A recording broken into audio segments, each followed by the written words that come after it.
Bonjour à tous et bienvenue. Je suis aujourd'hui accompagné de Scott Ritter, ancien officier du renseignement du Corps des Marines et également inspecteur des armes pour l'ONU. Donc, bienvenue à nouveau dans l'émission. Merci de m'accueillir. Pour moi, l'une des absurdités de toute cette guerre par procuration en Ukraine, c'est que ceux qui, depuis 20 ans, mettaient en garde contre l'expansion de l'OTAN en Ukraine, en disant que cela conduirait à sa destruction, ont été diffamés comme étant anti-ukrainiens. Et ce n'est pas un hasard. Pendant ce temps, ceux qui ont en réalité condamné l'Ukraine à la destruction en applaudissant l'expansion de l'OTAN, puis en rejetant les négociations et en insistant pour que les combats continuent, même après que la guerre soit pratiquement perdue, sont d'une certaine manière considérés comme les pro-ukrainiens.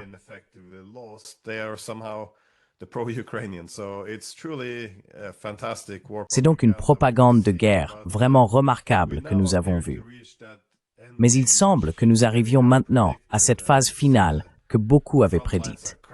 Autrement dit, les lignes de front craquent, les pertes ukrainiennes augmentent, les désertions aussi. Et il commence à sembler que l'effondrement total de l'armée ukrainienne pourrait se produire dans les prochains mois. Mais même si ce n'est pas le cas, la situation évolue tout de même très rapidement de mal en pis. J'aimerais donc commencer par vous demander, quels sont selon vous les principaux développements qui se dessinent actuellement en Ukraine?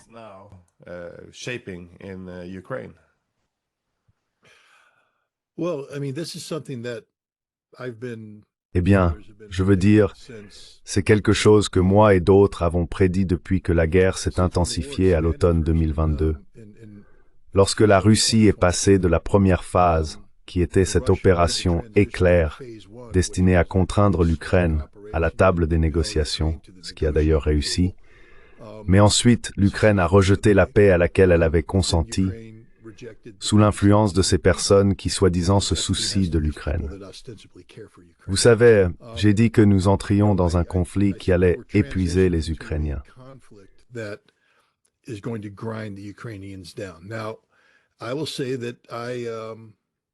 Je dirais que j'avais un calendrier beaucoup plus optimiste quant au temps qu'il faudrait pour épuiser l'Ukraine. Probablement parce que, comme beaucoup d'autres observateurs occidentaux, je ne comprenais pas ce qu'était une opération militaire spéciale.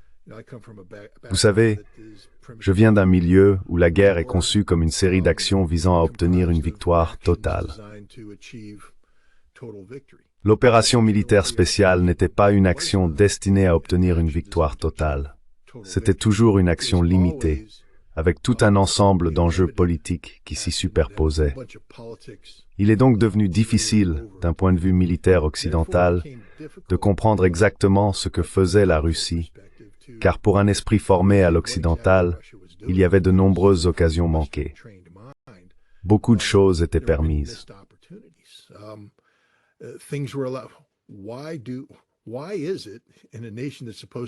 Pourquoi, dans un pays censé être en guerre, des délégations occidentales peuvent-elles voyager en train jusqu'à Kiev et profiter d'un séjour relativement sans entrave à Kiev?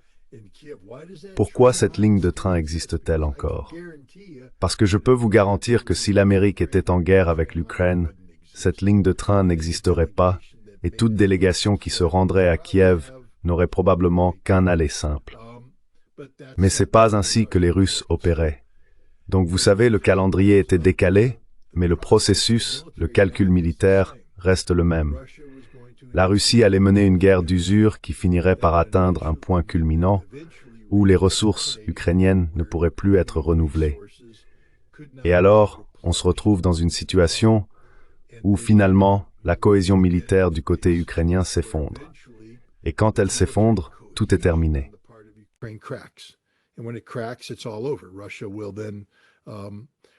La Russie pourra alors, vous savez, en profiter rapidement, car elle ne manquera pas de ressources.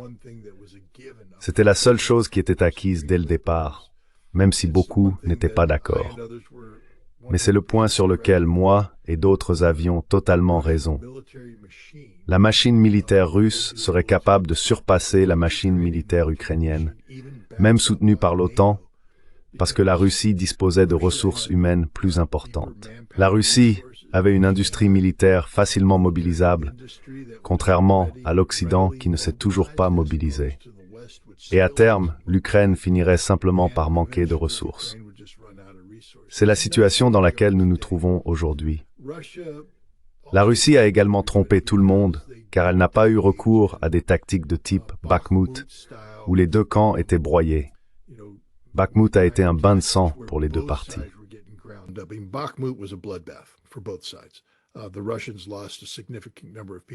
Les Russes ont perdu un nombre important de personnes parce que, principalement, ce n'était pas une opération du ministère russe de la Défense, mais une opération de Wagner. Et Wagner avait accès à des réservoirs de main-d'œuvre, notamment parmi les prisonniers, qui étaient considérés comme jetables. Ils les ont utilisés dans des assauts frontaux très sanglants en milieu urbain.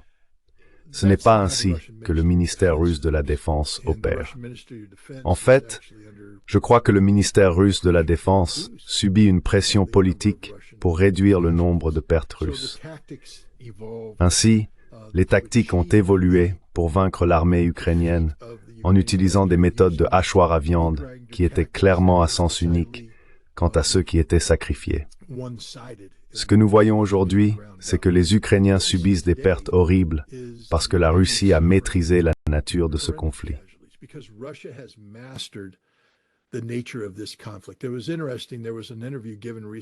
C'était intéressant. Un membre de la 3e brigade d'assaut, qui est le nouveau nom de la brigade Azov, a récemment donné une interview. Ce sont les nazis, ce sont les bandéristes, ce sont les véritables croyants dans la cause. Ce sont des personnes qui se sont réellement distinguées militairement sur le champ de bataille. Lorsqu'ils ont été engagés sur certains fronts, ils ont réussi à stopper l'avancée russe. La raison en est qu'ils ont pu utiliser non seulement des troupes motivées, mais aussi des essaims de drones.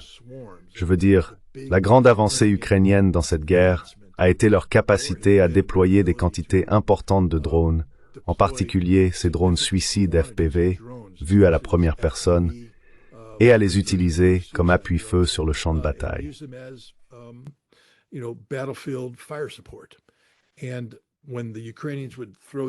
Et lorsque les Ukrainiens lançaient ces drones sur le champ de bataille, les Russes étaient stoppés net, car ils ne pouvaient plus bouger, sous peine d'être touchés. Les Russes devaient alors détourner leurs ressources vers d'autres secteurs et tenter de déborder l'ennemi. Ils ont ainsi obtenu de grands succès. Mais ce que cette personne a dit, c'est « Nous ne pouvons plus faire cela. » Car dès que nous commençons à utiliser nos drones, les Russes tuent tous nos opérateurs de drones. Vous voyez, les Russes ont percé le code de l'utilisation des drones par l'Ukraine. Ils s'attaquent à la source et éliminent les opérateurs de drones, les neutralisent, ce qui oblige ces derniers à se replier, ce qui signifie qu'il n'y a plus de couverture par drone. Ce qui permet alors aux Russes d'avancer avec leurs propres drones, leur appui-feu et leurs tactiques spécifiques.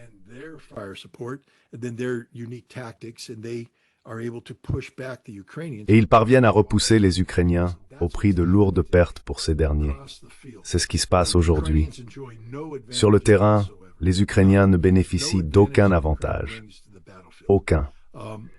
L'Ukraine n'apporte aucun atout sur le champ de bataille.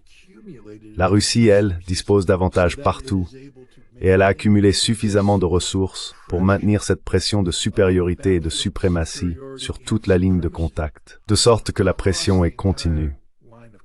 Cela signifie que les Ukrainiens ne peuvent même pas retirer des unités d'une partie du front moins sollicitée pour les envoyer en renfort là où il y a une percée.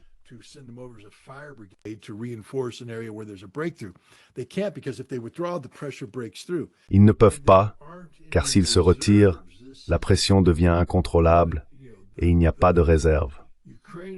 Cela va, vous savez, l'incursion ukrainienne à Koursk, comme elle pourrait entrer dans l'histoire, est l'une des manœuvres stratégiquement les plus insensées jamais réalisées. Car l'Ukraine a sacrifié 70 000 à 80 000 réservistes bien équipés et bien entraînés qui auraient eu un impact considérable sur la bataille en cours en Ukraine, dans le Donbass en ce moment. Mais comme ces réserves ont été envoyées à Koursk et qu'elles ont été détruites, Non seulement ils n'ont plus de réserve pour faire face à cela, mais maintenant, alors que la Russie étend le champ de bataille vers Soumy, il n'y a pas suffisamment de troupes ukrainiennes pour y faire face.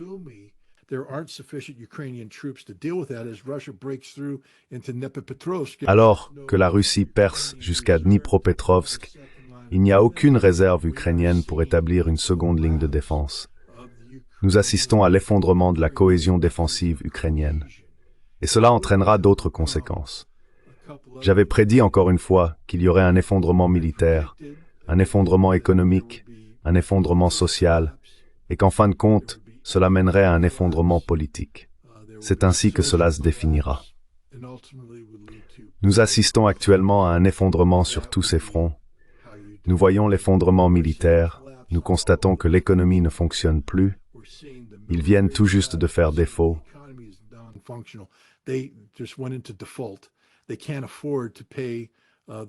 Ils ne peuvent pas se permettre de payer le prix des compensations aux familles pour 6 000 corps. La Russie en a encore 40 000 dans les congélateurs.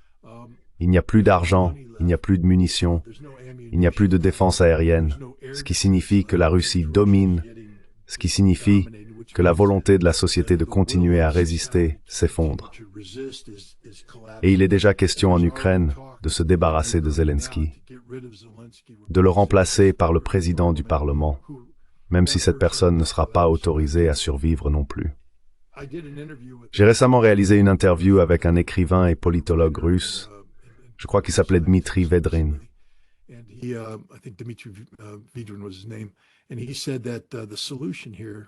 il a dit que la solution ici, tragiquement, c'est que pour atteindre la dénazification et la démilitarisation, qui sont deux des principaux objectifs de la Russie dans ce conflit, on n'y parviendra pas à la table des négociations, parce que les bandéristes, les nazis, ne sont pas disposés à négocier. Et la Russie ne va pas leur donner ce dont ils ont besoin pour survivre. Pour la Russie, la dénazification signifie qu'ils disparaissent. La démilitarisation signifie que cela disparaît. Donc la solution, c'est que le conflit va s'épuiser de lui-même. Et c'est ce qui se passe en ce moment. Les Russes sont simplement en train d'épuiser le problème. Et cela mènera à la destruction totale de l'Ukraine. Et c'est la direction que nous prenons actuellement.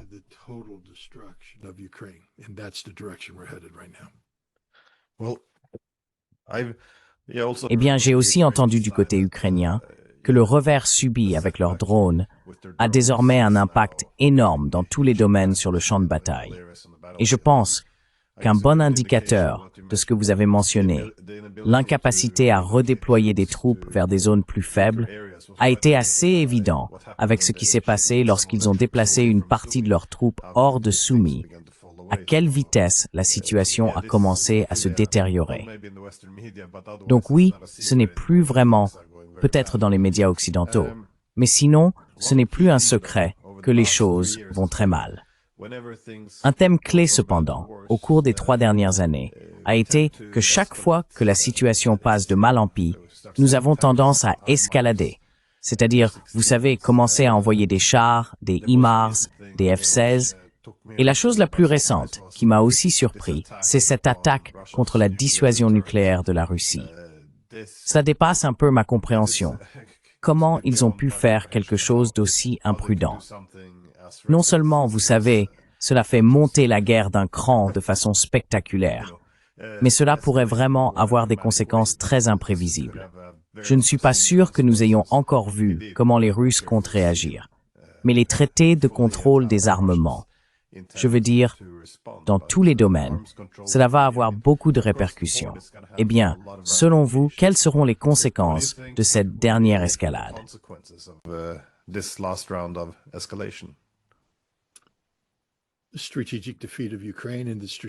La défaite stratégique de l'Ukraine, la défaite stratégique de l'OTAN et la défaite stratégique de l'Union européenne.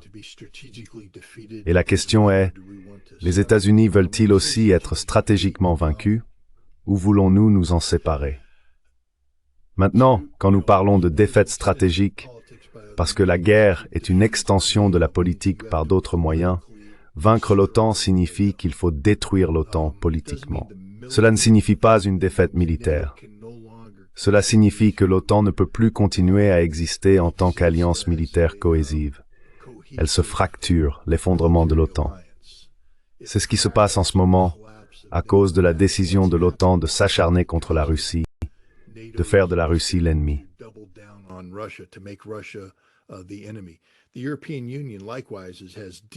L'Union européenne, de la même manière, connaît actuellement de profondes fractures en son sein à cause de son insistance à ne pas résoudre les problèmes inhérents à l'Union aujourd'hui au sein même de l'Union, mais plutôt à chercher un ennemi extérieur sur lequel elle pourrait continuer à miser pour assurer sa croissance. Les Russes ont désormais pris un engagement. Je pense qu'il y a eu une période, une fenêtre d'opportunité à l'été dernier, lorsque Vladimir Poutine est sorti et a déclaré « Écoutez, je suis prêt à négocier, mais ce sera le communiqué d'Istanbul 2.0. Ce sera cet accord, mis à jour pour refléter les réalités actuelles. Ces réalités actuelles étaient presque exclusivement liées à la reconnaissance de la Novorossia, de Kherson, de Zaporizhia, de Donetsk et de Luhansk comme faisant partie de la Russie, ainsi que la Crimée.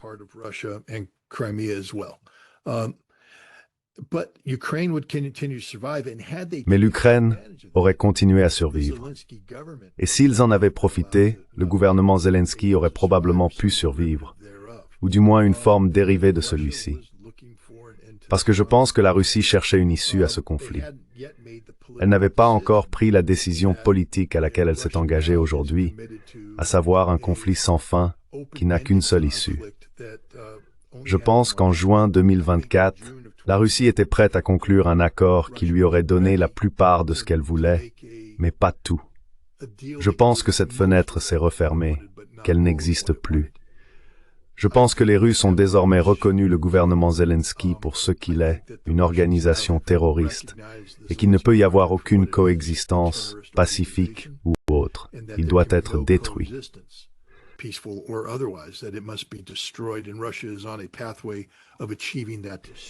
Et la Russie est en voie d'atteindre cette destruction. Et si l'OTAN choisit d'engager ses ressources, la Russie les épuisera et vaincra politiquement l'OTAN. Et si les Européens veulent se joindre à eux, la Russie les vaincra également. La seule question est donc de savoir si l'Amérique veut se lancer dans cette aventure. C'est pourquoi la Russie continue de maintenir un dialogue ouvert avec les États-Unis, dans l'espoir de tenir l'Amérique à l'écart de ce chaos. Mais je pense que la Russie a pris une décision stratégique. Même si elle n'appelle pas encore cela une guerre contre l'Ukraine, elle est en guerre contre l'Ukraine. Et par conséquent, elle n'hésitera plus à envisager toutes les options de frappe.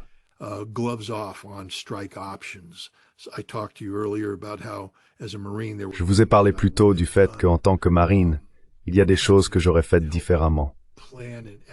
Vous savez, ayant aidé à planifier et à exécuter une campagne aérienne stratégique contre l'Irak en 1991, je sais ce qu'il faut pour détruire un État-nation. La Russie n'a pas fait cela à l'Ukraine. Je pense qu'aujourd'hui, nous voyons la Russie commencer à le faire. Et je ne crois pas que cette escalade soit terminée. Vous savez, lorsque la Russie a été confrontée à la décision ukrainienne et à la décision de l'OTAN de poursuivre la guerre à l'automne 2022, sur le terrain, la Russie a cherché à stabiliser le front avec la ligne Surovikin et 300 000 soldats mobilisés, etc.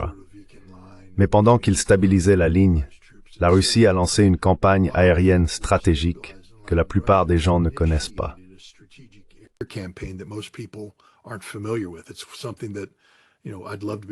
C'est quelque chose dont, vous savez, j'aimerais pouvoir écrire un livre un jour, mais quelqu'un me devancera probablement avec de meilleures ressources et tout ça. Mais l'histoire de la manière dont la Russie a détruit le réseau intégré de défense aérienne de l'Ukraine, un réseau fourni par l'OTAN, avec certaines des armes les plus avancées et le meilleur renseignement possible. Comment la Russie a vaincu cela? C'est une campagne qui se poursuit encore aujourd'hui. La Russie a anéanti les défenses aériennes ukrainiennes, au point qu'aujourd'hui, l'Ukraine est quasiment sans défense. Ce n'est pas l'OTAN qui est sans défense, mais cela signifie qu'ils ont aussi dépouillé les défenses aériennes de l'OTAN. Je veux dire, l'Allemagne aujourd'hui évoque la spéculation. Et si la Russie attaquait l'Allemagne?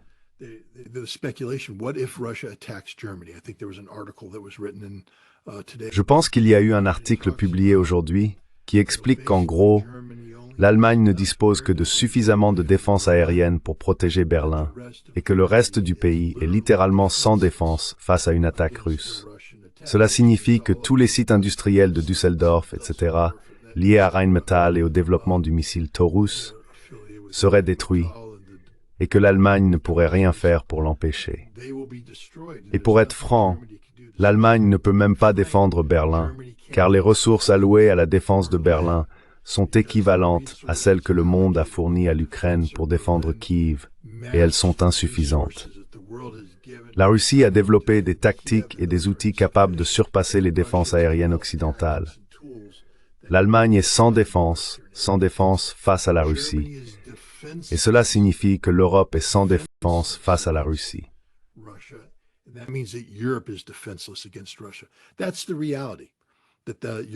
Voilà la réalité.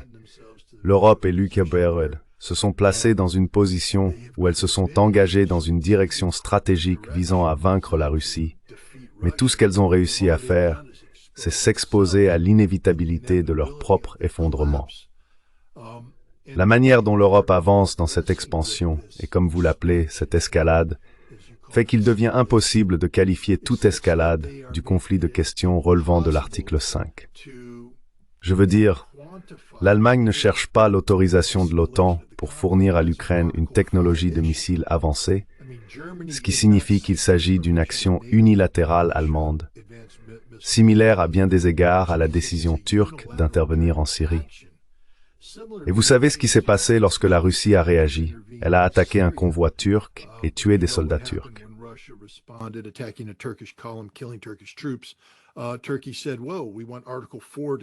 La Turquie a dit « Oh, nous voulons que l'article 4 soit activé, peut-être l'article 5. » Et l'OTAN a répondu « Non, non, vous êtes seul. Vous êtes seul. Vous avez fait cela seul. » L'Allemagne, ce que fait l'Allemagne, elle le fait seule. Ce ne sont pas des actions approuvées par l'OTAN. L'OTAN n'est pas là pour protéger l'Allemagne. L'Union européenne cherche à faire des choses qu'elle ne peut pas soutenir parce qu'elle n'a pas d'article 5. Ils ont donc dissocié les activités de l'Union européenne de celles de l'OTAN.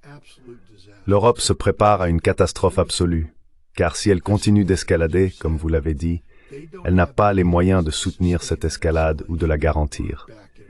La Russie a les moyens de contrer cette escalade et de la détruire. Et si c'est la direction que nous voulons prendre, alors les États-Unis seront obligés de se poser la question. Voulons-nous intervenir ici et risquer de perdre Boston, Baltimore, Los Angeles?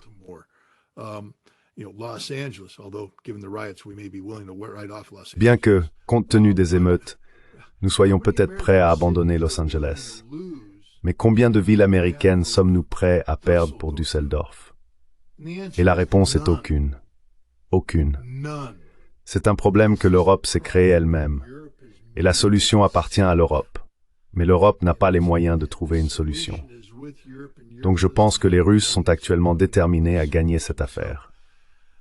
La bonne nouvelle, c'est que la Russie ne veut pas attaquer l'Allemagne. La Russie ne veut pas attaquer la Pologne. La Russie ne veut pas attaquer l'Europe. La Russie veut simplement une résolution du problème en Ukraine. Et en ce moment, je pense que la Russie reconnaît que la seule façon d'y parvenir est la reddition inconditionnelle de l'Ukraine, qui viendrait de la défaite totale de l'Ukraine face à l'armée russe.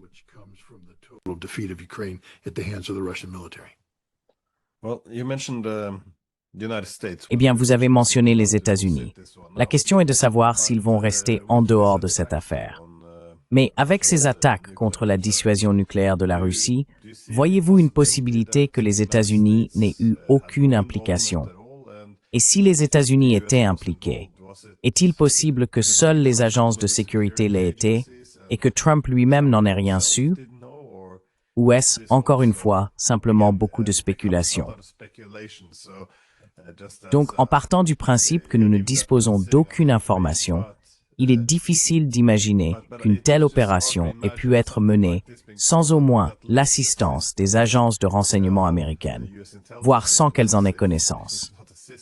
Cela semble toutefois de moins en moins probable. Mais si Trump n'était pas impliqué, je veux dire, lors de la première administration, il semblait souvent être mis à l'écart sur certaines questions clés. Mais encore une fois, c'est plutôt votre domaine, donc je me demandais ce que vous en pensiez.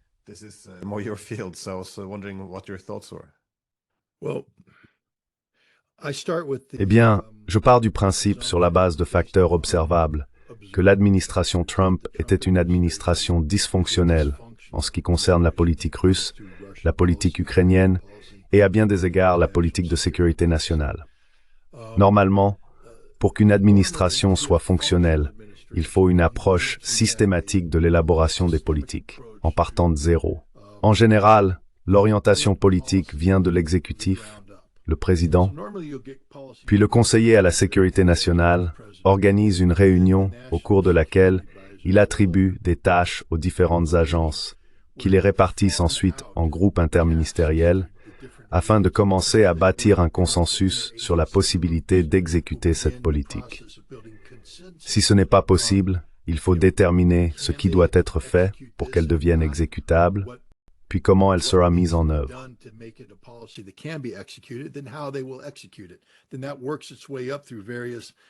Ensuite, cela remonte à travers différentes réunions. Il y a de petits groupes interministériels, puis des groupes interministériels plus larges. Il y a les réunions des adjoints, les réunions du Conseil de sécurité nationale, puis la réunion des principaux responsables, et enfin, il présente au président une politique finale, cohérente et fondée sur le consensus. Cette administration ne fonctionne pas du tout de cette manière. Nous n'avons même pas de conseiller à la sécurité nationale en ce moment. Nous avons un secrétaire d'État qui cumule les deux fonctions, mais il ne peut pas faire les deux. Et il n'assume pas le rôle de conseiller à la sécurité nationale, ce qui signifie que le Conseil de sécurité nationale ne fonctionne pas. Cela veut dire que ce que nous avons, c'est un président qui agit sur un coup de tête ou sur la base de conseils chuchotés à son oreille. Ces conseils n'ont pas été correctement examinés. Un exemple clé de cela est Golden Dome.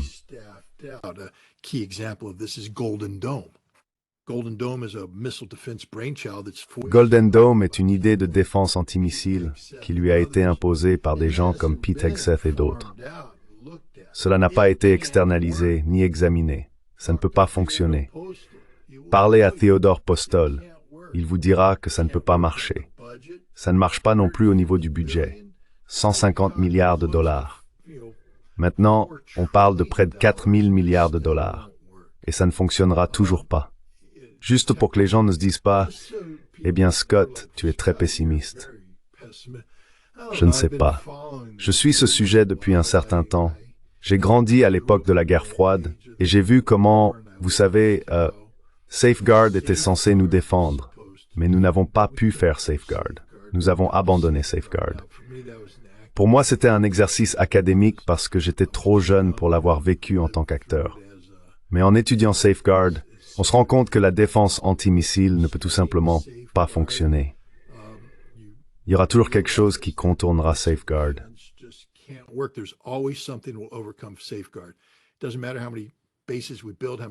Peu importe combien de bases nous construisons, combien de missiles Sprint ou de missiles Spartan nous fabriquons.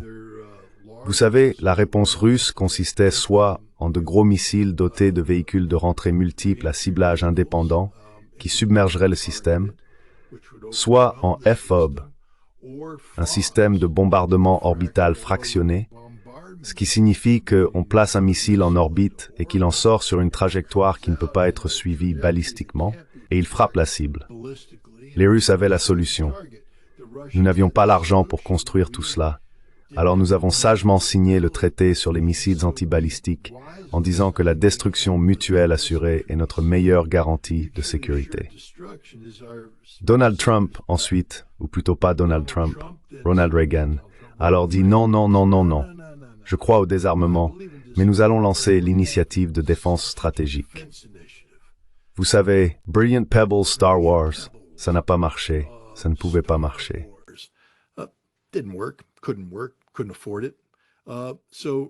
On ne pouvait pas se le permettre. Alors cela s'est transformé et c'est devenu l'initiative de défense contre les missiles balistiques. Vous savez, le projet ou l'organisation sous Bush. Le 11 septembre est arrivé et Bush a dit « Il nous faut un bouclier antimissile ». En réalité, nous n'avions pas la technologie nécessaire. Alors nous l'avons inventé. Nous avons tout simplement fabriqué quelque chose à partir de rien. Créé l'intercepteur basé au sol. Ça ne fonctionne pas. L'idée d'une balle qui en frappe une autre ne marche pas parce que nous n'avons jamais réussi à le tester avec succès. Nous n'avons pas une balle qui en frappe une autre. Nous avons une balle qui frappe un ballon. Nous avons une balle qui frappe une cible qui a été peinte et construite spécifiquement pour être, et même là, la plupart du temps, nous la ratons.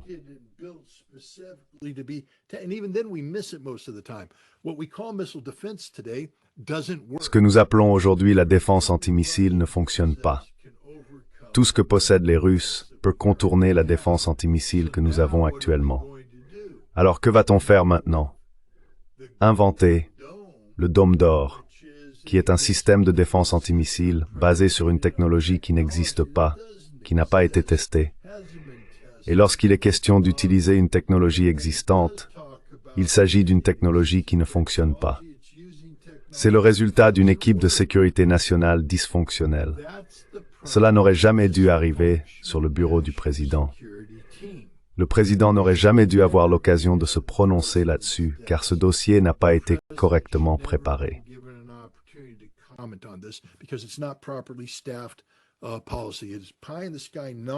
C'est du rêve en l'air, une absurdité venant d'une poignée de personnes qui ont simplement sauté des étapes dans le développement de l'idée et l'ont posée sur le bureau du président. Voilà le monde dans lequel nous vivons. Donc maintenant, revenons et parlons de ce qui s'est passé. Comme vous l'avez souligné, pendant le premier mandat de Donald Trump, il a approuvé des centaines de millions de dollars d'aide militaire à l'Ukraine. Cette aide militaire était liée à une orientation stratégique qui impliquait aussi, par exemple, que la CIA construise 20 bases sur le sol ukrainien. Dans quel but?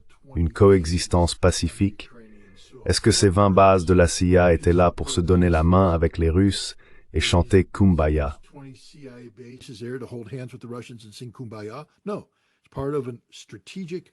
Non. Cela fait partie d'une orientation stratégique visant à obtenir la défaite stratégique de la Russie. Défaite stratégique définie comme l'effondrement du gouvernement de Poutine. C'est exactement cela. Il s'agit de créer les conditions économiques, politiques, etc., qui entraîneront l'effondrement du gouvernement de Poutine. C'était la ligne stratégique sous l'administration Obama, après l'échec du reset avec la Russie. Souvenez-vous, il y a eu le reset russe. C'était en réalité une opération de changement de régime destinée à installer Dmitri Medvedev et à écarter Vladimir Poutine. Ce n'était que cela. Il ne s'agissait pas d'améliorer les relations, il s'agissait d'empêcher Poutine de revenir.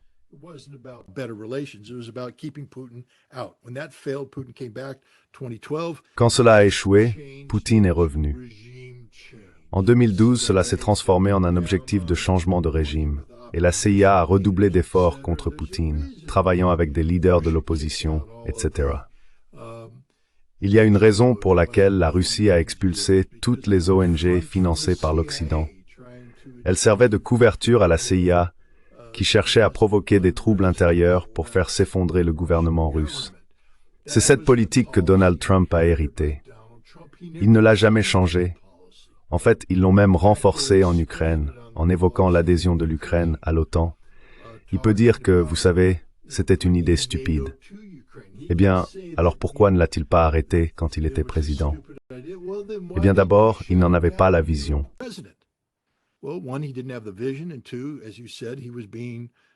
Et deuxièmement, comme vous l'avez dit, il était poignardé dans le dos par une équipe de sécurité nationale qui était plus loyale à l'État profond qu'à Donald Trump. Mais maintenant, il a ceci. Joe Biden a repris la même politique et l'a développée à travers le conflit en Ukraine.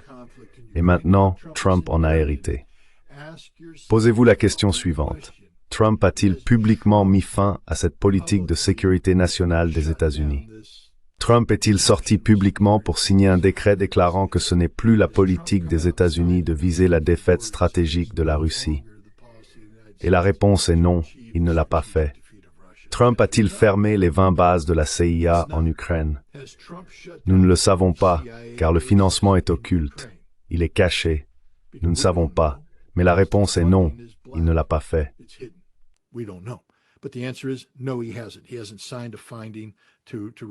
Il n'a pas signé de directive pour revenir en arrière, parce que c'est un homme d'affaires.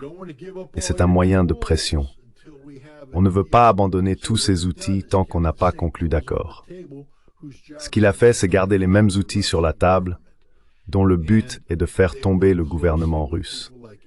Et il travaille en étroite collaboration avec des gens comme le MI6, le service de renseignement secret britannique, qui adopte une posture bien plus agressive avec les Ukrainiens contre la Russie que même les États-Unis. Le MI6 est activement impliqué dans la réalisation d'opérations d'action directe contre des cibles stratégiques russes. Je pense que cette attaque contre les bases aériennes russes a été conçue et exécutée dans un certain bâtiment londonien aux vitres teintées de vert.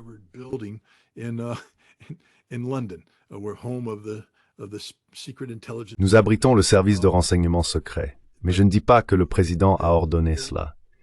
En fait, je suis assez convaincu que non seulement le président n'a pas donné cet ordre, mais qu'il n'en était même pas informé. Le président s'est entouré d'un cercle engagé dans le dialogue, dans l'engagement diplomatique, etc. En dessous, il y a les partisans du soft power. Scott Bessent qui parle de sanctions, Graham qui parle de sanctions. L'équipe avec laquelle il n'a jamais de contact, ce sont les partisans du hard power, ceux des actions clandestines, des actions directes. Pourquoi? Eh bien d'abord parce qu'ils sont conçus pour être niables, secrets.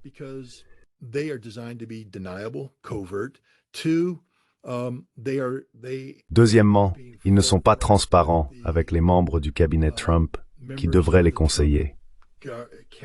Je ne crois pas que Ratcliffe, le directeur de la CIA, soit pleinement conscient de ce que fait Russia House. Je sais que Tulsi Gabbard n'est pas au courant de ce qu'ils font. Tu te souviens du nom de Gina Haspel? Gina Haspel était l'ancienne directrice de la CIA, mais elle a gravi les échelons au sein de la direction des opérations. Je veux dire, on l'appelait Bloody Gina. Elle dirigeait une base pendant la guerre mondiale contre le terrorisme qui pratiquait la torture. Puis, elle a menti et couvert tout cela. C'est une véritable agente classique de la CIA.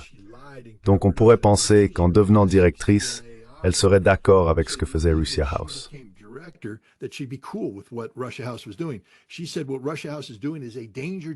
Elle a déclaré que ce que fait Russia House représente un danger pour les États-Unis et que Gina Haspel, une initiée qui a gagné la confiance de la CIA, n'a pas réussi à prendre le contrôle de Russia House. Ils refusaient de lui parler, ils refusaient de l'informer, ils gardaient leur travail secret vis-à-vis d'elle. Le directeur de la CIA, qui en est responsable, informe alors le DNI, qui informe le président. Russia House est une entité dissidente hors de contrôle, menant des opérations contre la Russie visant à renverser le gouvernement russe.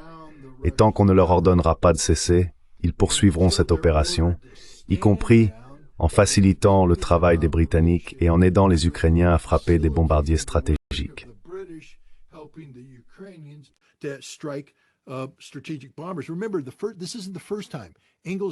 Rappelez-vous, ce n'est pas la première fois que la base aérienne d'Engels a été frappée par une équipe des forces spéciales ukrainiennes, formée par la CIA.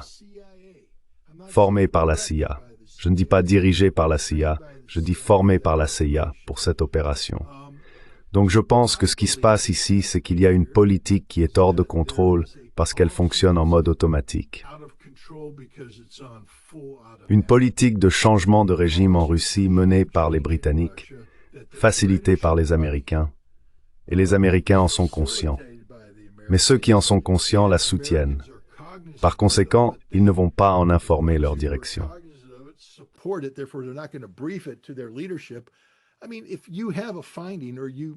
Je veux dire, si vous avez une directive, ou si ma mère me disait « Scott, tu as le droit de jouer au baseball jusqu'à 9 heures du soir. » Maintenant, je sais que la rentrée approche, je sais que l'école va bientôt commencer, mais ma mère n'a pas changé cette règle.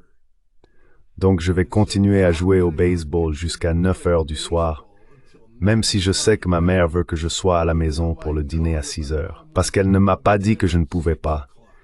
Trump n'a pas dit à la CIA qu'il ne pouvait pas faire cela. Je ne crois pas que Trump soit au courant de ce que fait la CIA. Et je pense que ceux qui sont au gouvernement et qui savent ce qu'ils font ne veulent pas que Trump change la directive, parce qu'ils veulent que Vladimir Poutine tombe.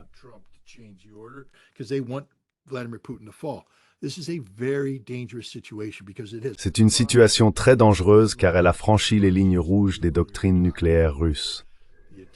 Une attaque contre les forces nucléaires stratégiques russes par les Ukrainiens n'a pu être réalisée qu'avec l'aide de renseignements étrangers, comme je l'ai dit, très probablement les Britanniques, probablement avec un certain soutien américain.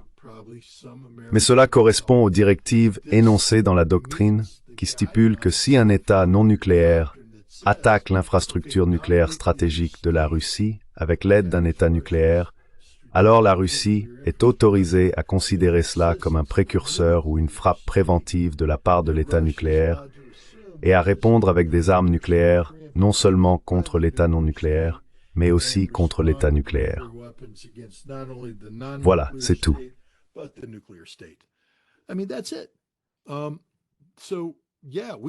Donc oui, nous devrions tous être morts en ce moment. Si la Russie avait suivi sa doctrine nucléaire, nous devrions tous être morts. Dieu merci, nous avons une direction russe responsable. Mais, vous savez, c'est une situation très très dangereuse, dont je pense que Donald Trump ne prend conscience que maintenant.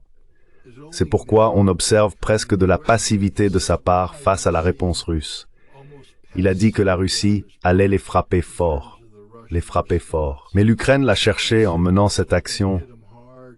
Je ne pense pas que Donald Trump prenne ses responsabilités. Je ne pense pas que Donald Trump dise non, eh bien, c'est de notre faute, parce que nous les avons formés, nous leur avons donné le feu vert, et je n'ai pas encore vraiment appuyé sur le feu rouge.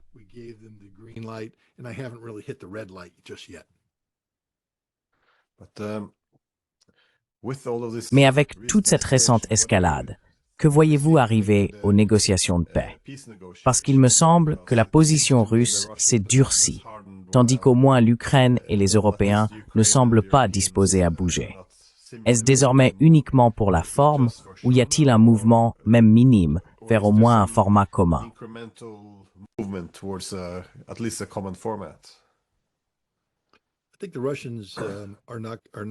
Je pense que les Russes ne seront pas ceux qui se retireront de cet accord. Mais ils ont dit, je veux dire, la Russie a clairement exprimé sa position. Trump la connaît. Poutine a informé Trump de la position. Trump connaît la position russe. Mais ce que les Russes ont dit, c'est « Nous continuerons ce processus ». Ils l'ont prouvé en se rendant à Istanbul pour le deuxième tour, et ils l'ont prouvé en continuant à agir sur les initiatives issues du deuxième tour. Le retour des corps, le retour des prisonniers, etc. Et la Russie a dit qu'elle était prête à discuter de l'organisation d'un troisième tour de négociation. C'est l'Ukraine qui dit « hors de question ». L'Ukraine dit « nous ne pouvons rien faire de tout cela, nous ne pouvons pas soutenir cela, nous ne pouvons rien faire de tout cela, nous rejetons tout ». C'est l'Europe qui soutient l'Ukraine.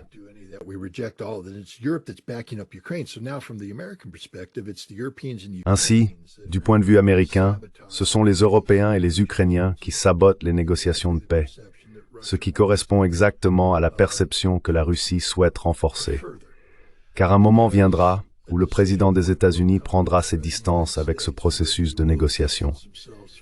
Et la question est de savoir à qui il va attribuer cette défaite politique. Actuellement, les Russes veulent qu'il en tienne les Ukrainiens et les Européens pour responsables. Et il semble que c'est dans cette direction que le président s'oriente. Il s'agit d'un conflit qui ne sera pas résolu à la table des négociations. Le comportement de l'Ukraine, la conduite de l'Ukraine, ainsi que celle de l'Europe et de ses alliés de l'OTAN, sont telles que la Russie, selon moi, n'a aucune confiance dans la capacité de ses partis à être des partenaires responsables pour la paix.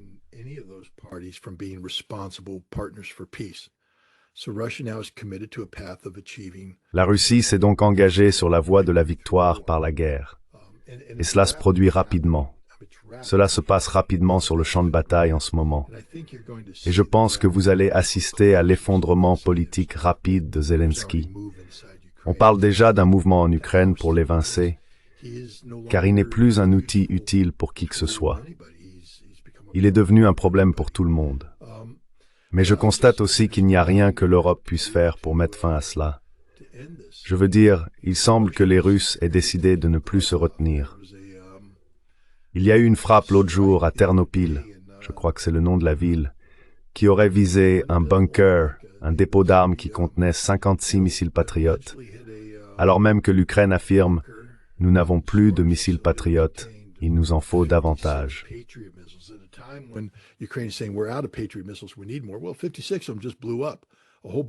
Eh bien, 56 d'entre eux viennent d'exploser. Un tas de Storm Shadow, un tas d'attaques MS. Donc tous les missiles dont l'Ukraine a besoin pour poursuivre cette guerre, ils ont tous été détruits. Et je pense que la Russie fait exploser des navires qui transportent ce genre de choses. Plus rien n'entre en Ukraine maintenant. Tout est détruit. Les Russes ne se retiennent plus. Et comme je l'ai dit, je crois que les Russes ne sont même pas encore proches de... C'est comme... Je ne sais pas si vous êtes déjà allé aux États-Unis pour le 4 juillet, mais c'est assez impressionnant. On organise de beaux feux d'artifice. Mais, vous savez, en Europe, vous en faites aussi.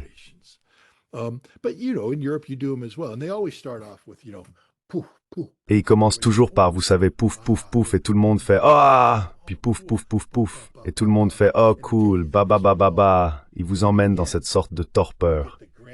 Et à la fin, il y a le grand final. Tout le ciel s'illumine d'une explosion éclatante de lumière tonitruante.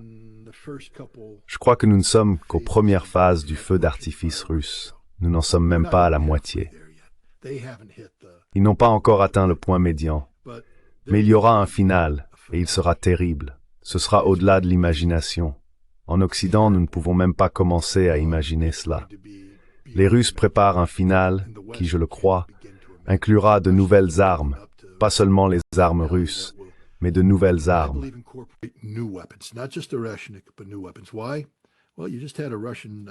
Pourquoi?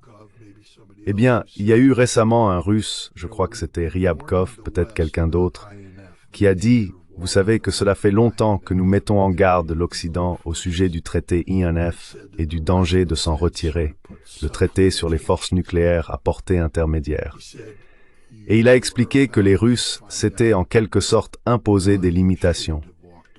Il a dit, vous allez bientôt comprendre pourquoi vous n'auriez pas dû vous en retirer. Vous allez voir les conséquences de votre refus de coopérer avec nous. Nous allons lever le moratoire. Et quand ce sera fait, je pense que vous verrez apparaître des systèmes d'armes qui, encore une fois, ne seront pas nucléaires, mais seront dévastateurs. Il envoie un signal, ce qui nous ramène au cœur de votre question.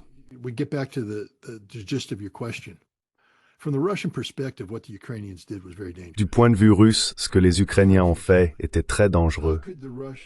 Stratégiquement, comment les Russes doivent-ils opérer à l'avenir, surtout si les Britanniques étaient impliqués, en sachant que l'Ukraine pourrait être utilisée comme point de départ conventionnel d'une préemption plus large qui pourrait impliquer les forces nucléaires stratégiques de la Grande-Bretagne et de la France, qui ont également menacé de les utiliser.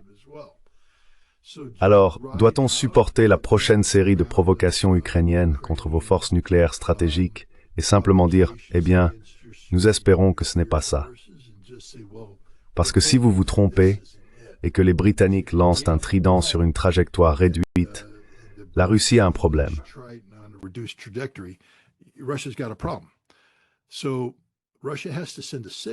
La Russie doit donc envoyer un signal qui réaffirme la dissuasion. L'Occident doit être dissuadé de cela, doit être dissuadé de permettre à l'Ukraine de refaire cela à l'avenir. Et on ne peut y parvenir qu'en escaladant, en mettant quelque chose de nouveau sur la table. C'est pourquoi je pense que ce grand final va inclure une nouvelle génération d'armes qui enverra le message à l'Occident que l'ensemble de votre continent est désormais en danger. C'est pour cela que nous avons signé le traité INF. C'était mon projet. Je suis allé en Russie pour participer à un processus qui a permis d'éliminer les missiles SS-20, les SS-4, les SS-5 et les SS-12. Ils se sont débarrassés des Pershing II. Ils ont éliminé les missiles de croisière à lancement terrestre.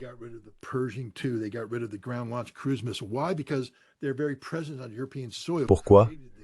Parce que leur simple présence sur le sol européen crée les conditions propices à une frappe nucléaire préventive qui aurait dégénéré en un échange nucléaire généralisé, mettant fin à toute forme de vie. C'est pour cela que nous avons signé le traité. Et ce que disent les Russes, c'est que vous nous avez ramenés à ce point. Nous allons donc déployer une nouvelle génération d'armes qui vous menacent tous d'une destruction imminente. Et si vous répondez par vos propres déploiements, nous revenons exactement au point de départ là où nous étions en 1985, 1986, 87, au bord d'un conflit nucléaire mondial déclenché par des troubles européens qui se manifesteraient par un échange de frappes nucléaires intermédiaires.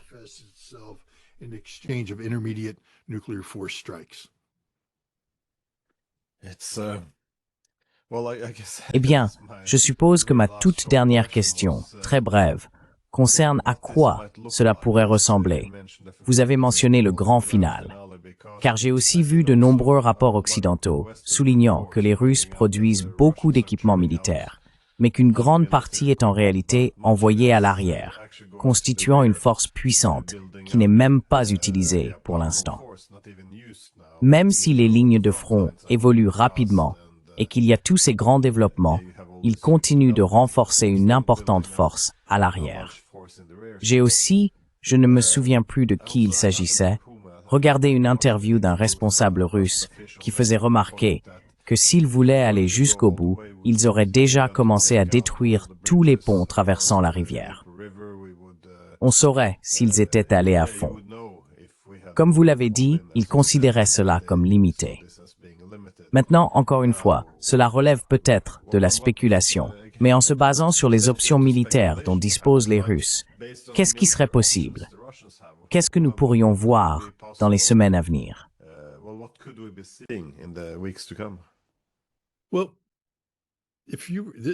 Eh bien, si vous, encore une fois, c'est de la spéculation, d'accord? Je suis simplement honnête à ce sujet. Mais les Russes avaient, ou plutôt les Soviétiques, à l'époque, lorsqu'ils ont été confrontés aux Pershing II et autres, ils ont cherché à développer une nouvelle version du SS-20, je crois le SS-20 mode 3 ou 4. L'un de ses surnoms était quelque chose comme « je m'approche trop » ou quelque chose dans ce genre. C'est une région située dans l'extrême-orient, de l'autre côté du détroit de Bering par rapport à l'Alaska. Mais l'idée, c'est que si vous déployez ce SS-20 mode 4, il serait capable de lancer une frappe avec des missiles de portée intermédiaire contre des cibles stratégiques et de menacer une grande partie des États-Unis.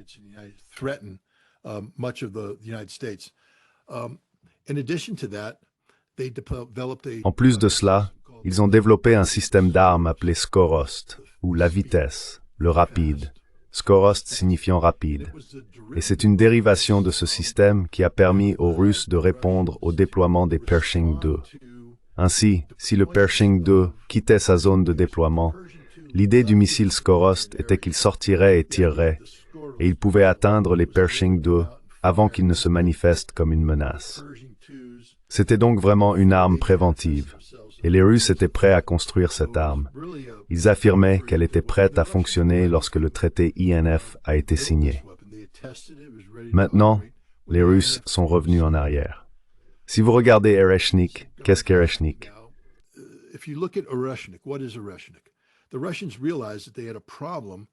Les Russes se sont rendus compte qu'ils avaient un problème lié à l'absence de forces nucléaires intermédiaires ou de missiles de portée intermédiaire. Cela a créé une faille en Europe qui était exploitée par d'autres moyens par les Européens. Storm Shadow, Scalp, ce genre de choses.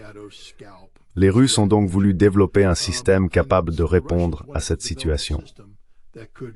Ce système, c'était le RS-26. C'était un missile qui, en raison du traité INF, devait être testé à des portées stratégiques.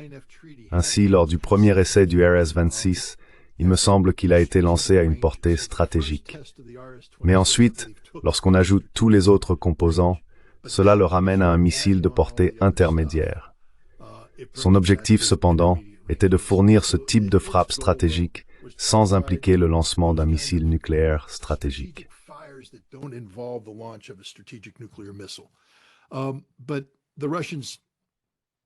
Mais les Russes ont essentiellement mis cela en veilleuse à cause du traité INF. Qu'est-ce qu'un Yarsnik? Un Yarsnik est une version modernisée de ce missile.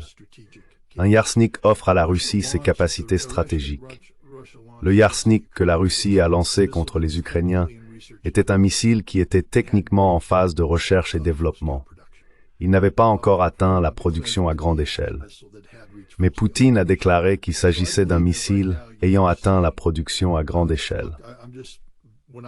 Donc je pense qu'en ce moment vous avez vu, écoutez, quand j'étais inspecteur à Votkinsk, là où le Yarsnik est assemblé, et je connais l'usine où il est assemblé, on regardait la capacité de produire 60 à 80 Yarsnik ou SS-20 par an.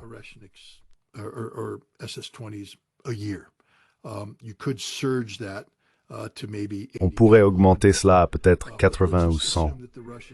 Mais supposons simplement que les Russes aient lancé la production à grande échelle du missile Yarsnik et que cette décision ait été prise en novembre. Donc on parle de décembre, janvier, février, mars, avril, mai, juin. 7 mois à 80 missiles par mois. Bon, je ne suis pas vraiment un mathématicien, mais 7 fois 8, ça fait quoi? 56? Quelque chose comme ça. 560. Il y a 560 Yarsnik en circulation en ce moment. D'accord? Personne en Occident ne parle de ça. Ils parlent de, peut-être une douzaine ici.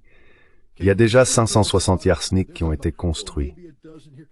Maintenant, le Yarsnik représente une façon de penser de l'ère soviétique, de la guerre froide.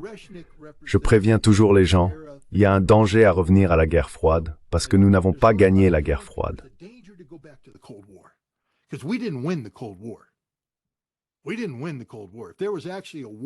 Nous n'avons pas gagné la guerre froide. S'il y avait réellement eu une guerre pendant la guerre froide, nous l'aurions perdue de façon décisive. Je veux dire, nous l'avons découvert à la fin, quand nous avons envoyé nos gars en Allemagne de l'Est, après la chute du mur, et qu'ils ont commencé à saisir de vrais chars équipés du blindage réactif russe avancé. Dans ces chars, nous avons mis la main sur des munitions russes. Ce que nous avons découvert, c'est que les munitions fournies à toutes nos unités de première ligne ne pouvaient pas percer le blindage réactif russe. Si les Russes avaient franchi la frontière, nos obus de canon principal auraient rebondi sur eux. Leurs obus de canon principal, en revanche, auraient pénétré le M1 comme dans du beurre.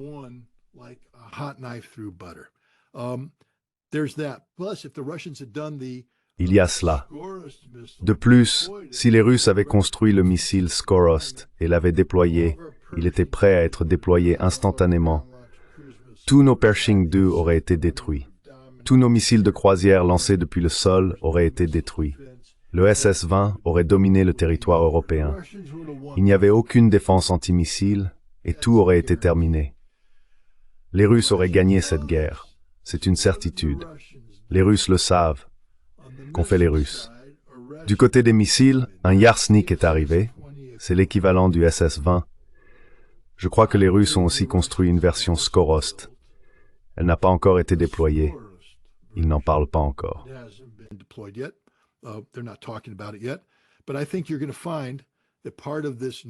Mais je pense que vous allez constater qu'une partie de cette nouveauté, de ce grand final que vous allez voir, sera le dévoilement d'un système de type Skorost, et il va être présenté lors d'une démonstration.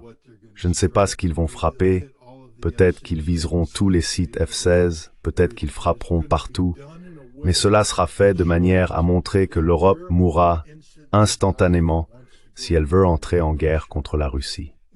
Et le système Skorost, encore une fois, s'ils prennent cette décision en parallèle, on parle de plus de 500 missiles prêts à être lancés. Ils n'ont besoin d'en tirer qu'une douzaine pour envoyer le message. Il leur en restera encore largement assez pour s'en prendre à toute l'Europe. Ce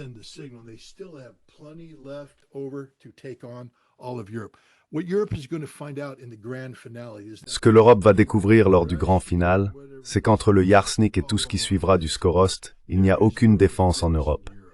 L'Allemagne vient de réaliser que vous allez mourir, et vous mourrez de façon conventionnelle. Il ne s'agit pas d'armes nucléaires. La Russie va vous submerger, vous n'avez aucune défense aérienne, et vous allez tous mourir. C'est ce que l'Europe va découvrir.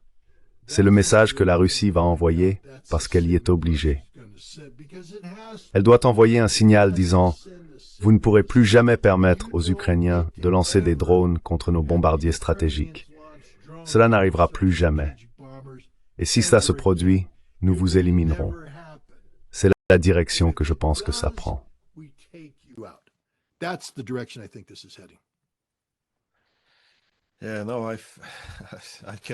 Oui, non, je ne peux qu'imaginer des escalades massives ou dramatiques dans cette guerre à venir. Et comme beaucoup de gens le soulignent toujours, c'est vraiment dans les phases finales d'une guerre que le camp perdant subit le plus de pertes. Donc, je suis un peu surpris qu'il n'y ait toujours pas de réelle volonté du côté des Ukrainiens, et disons de Zelensky et des Européens, de mettre fin à cette guerre alors qu'on voit bien qu'ils sont du côté perdant. Mais bon, en tout cas, Scott Ritter, merci beaucoup pour votre temps. Je sais que vous êtes un homme occupé, donc je vous en suis reconnaissant. Merci de m'avoir invité, et j'aimerais pouvoir être plus optimiste, mais nous verrons bien.